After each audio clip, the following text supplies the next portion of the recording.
We are very fortunate enough to have Sarah Weiser from Pfizer. So let's give her a round of applause. Let's welcome Sarah to Troy High. I wanted to share with you a little bit about my career in what's called pharmaceutical science or pharmaceutical sciences. So just right off the bat, who am I? I am a principal scientist at Pfizer. The department I work in is I'm a formulation scientist, technically, within something called biotherapeutics pharmaceutical sciences at Pfizer. And the field that I work in is pharmaceutical science. The scientific discipline that I practice, essentially, is biochemistry. It's funny because a lot of my family are pharmacists, since that's one thing I would assumed I would never want to do. But her whole side of it is like the complete opposite side of what they do. And so actually, she makes it seem a lot more interesting than I thought it was.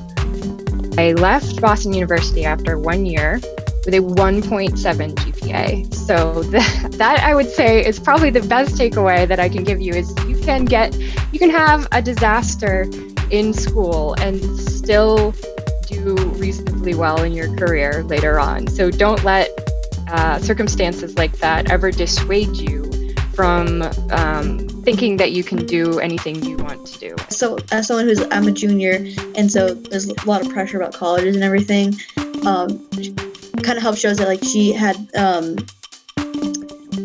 she has an amazing job now, and she's saving lives, but she didn't have this clear-cut college path.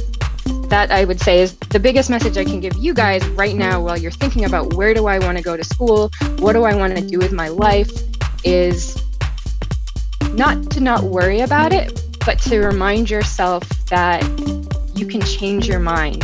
You can start small. You can try out things and then try something different. And that's absolutely an okay way to go forward in deciding and figuring out what you're going to do for your career.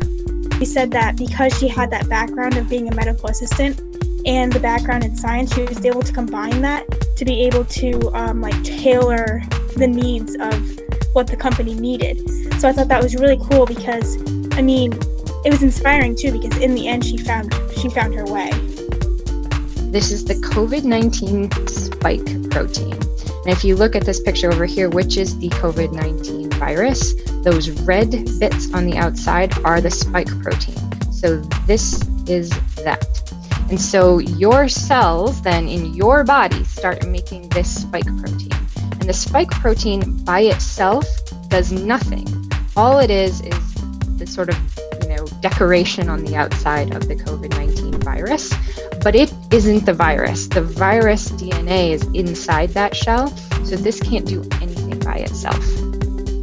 So when you get the injection, again, your cells start making this spike protein, and then your B cells in your body, your immune system B cells, start developing what's called antibodies, which are the little molecules that fight off that sort of identify these guys, and they start creating the antibodies to the spike proteins. Nursing, so it was definitely very informative, and I thought it was really interesting to learn about because as a nurse I'm going to be administering those kind of vaccines, so it was cool to speak with someone who actually created them. It was really cool. That's definitely one of the coolest presentations I've been to that I can think of.